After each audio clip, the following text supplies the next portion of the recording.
teriris hati muwafaq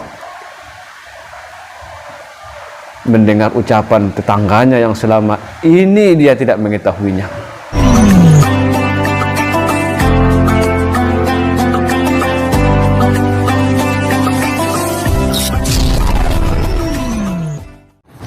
Assalamualaikum warahmatullahi wabarakatuh.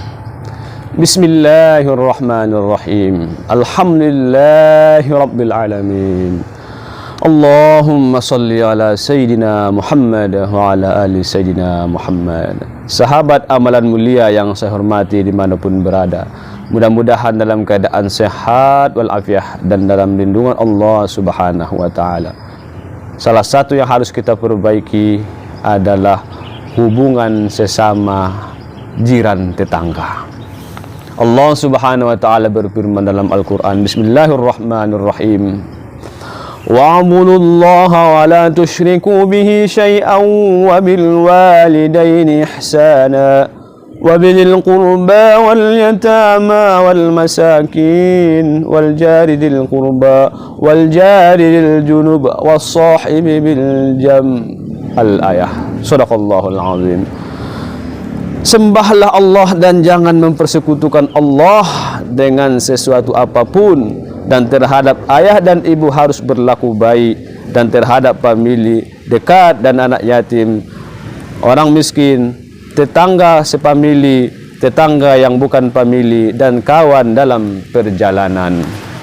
Sahabat amalan mulia yang saya hormati, Rasulullah sallallahu alaihi wasallam bersabda, "Ma zala Jibril yusini bil jar hatta zanantu ayyuwarrithuh." Jibril senantiasa selalu mengingatkan aku dengan hubungan baik dengan tetangga, sampai-sampai aku mengira kelak dia akan mewarisi hubungan baik dengan tetangga.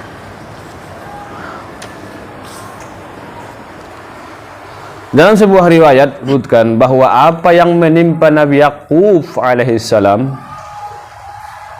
adalah karena berkaitan dengan tetangga.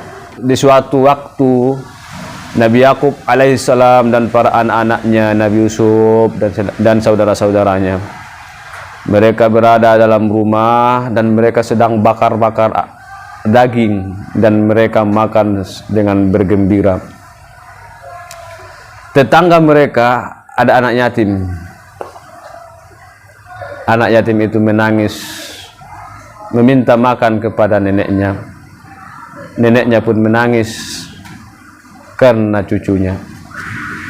Maka Allah subhanahu wa ta'ala menghukum Nabi Yakub alaihissalam dengan menangisi Nabi Yusuf sampai putih matanya. Ketika Nabi Yakub alaihissalam menyadari kesalahannya itu, maka Nabi Yakub alaihissalam setiap mau makan pasti menyuruh orang untuk berseru, kalau tidak ada yang puasa, ayo makan bersama keluarga Yakub. Semoga Allah subhanahu wa ta'ala memperbaiki akhlak kita kepada tetangga kita. Dalam riwayat yang lain, dalam sejarah yang lain, Abdullah bin Al-Mubarak pernah bercerita, setelah ia melaksanakan ibadah haji, maka ia tertidur dalam Masjidil Haram. Di waktu ia tertidur itu, dia bermimpi dua malaikat turun dari langit. Lalu dua malaikat itu berbincang-bincang.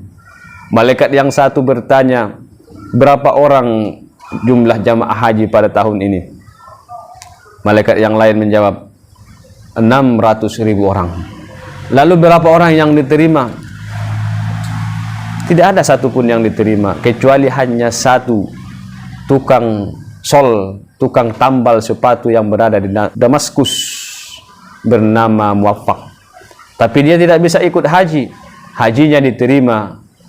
Karena hajinya diterima, maka seluruh jamaah haji pada tahun ini diterima hajinya.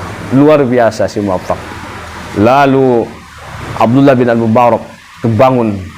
Lalu aku pergi ke Damaskus, katanya, mencari yang bernama Muwafaq. Luar biasa perjuangan Abdullah bin Al-Mubarak ini cari muwaffaq di Damaskus, sehingga ia berjumpa dan menemui rumahnya muwaffaq. Kemudian diketoknya pintunya, assalamualaikum. Maka keluarlah seorang laki-laki. Aku tanya, kata Abdullah Mubarak, namanya siapa? Nama saya Muwaffaq. Oh, luar biasa senangnya Abdullah bin Mubarak. Kemudian dia ceritakanlah isi mimpinya. Kemudian dia bertanya, amalan apa sih yang kamu lakukan kok bisa seperti itu? Kata Muwaffaq, tidak ada, saya hanya tukang tambal sepatu. Cuman saya ingin melaksanakan ibadah haji, namun uang saya belum cukup untuk mendanai pelaksanaan ibadah haji saya. Alhamdulillah, mudah-mudahan beberapa tahun belakangan ini Allah Subhanahu wa taala berikan rezeki. Saya dapat mengumpulkan uang sebanyak 300 dirham. Cukuplah untuk perjalanan saya melaksanakan ibadah haji. Saya sudah berencana melaksanakan haji tahun ini. Namun istri saya sedang hamil. Di suatu hari istri saya mencium bau makanan. Dia kepingin betul makanan itu dari tetangga kami. Karena istri saya sedang mengidam seperti itu, saya pun memberanikan diri datang ke tetangga untuk meminta makanan itu. Kemudian saya datangi, assalamualaikum. Maka keluarlah seorang ibu-ibu. Ada apa tuan? Ibu, boleh saya minta makanannya? Istri saya sedang hamil. Dia kepingin betul makanan ibu. Ibu ini dengan berurai air mata berkata, wahai tuan, terpaksa saya buka rahasia saya. Sudah 3 hari anak yatimku tidak makan. Maka aku pun keluar mencari-cari makanan. Di tengah perjalanan saya menjumpai bangkai himar. Saya ambil, saya potong sebagian dagingnya. Itulah yang sama itu tuan. Makanan itu halal bagi kami, tapi haram untuk tuan. Teriris hati Muwaffaq mendengar ucapan tetangganya yang selama ini dia tidak mengetahuinya. Kemudian saya pulang, kata Muwaffaq. Saya ambil uang saya 300 dirham, saya serahkan kepada tetangga saya itu. Ibu, belanjakan semua uang ini, berikan makan anak-anakmu. Saya pun berkata dalam diri saya, Muwaffaq, hajimu di pintu rumahmu, lalu kemana aku akan pergi? Subhanallah, luar biasa. Haji Muwaffaq diterima, padahal hajinya hanya di depan pintunya. Karena dia menjaga hubungan baik kepada jiran tetangganya. Mau mendekati bulan puasa, mau masuk ke bulan Ramadan, ayo mari kita perbaiki hubungan baik sesama tetangga kita. Mudah-mudahan kita memasuki bulan suci Ramadan dengan penuh iman dan ihtisab. Mohon maaf atas segala kekurangan dan kekhilafan. Billahi taufiq hidayah. Assalamualaikum warahmatullahi wabarakatuh.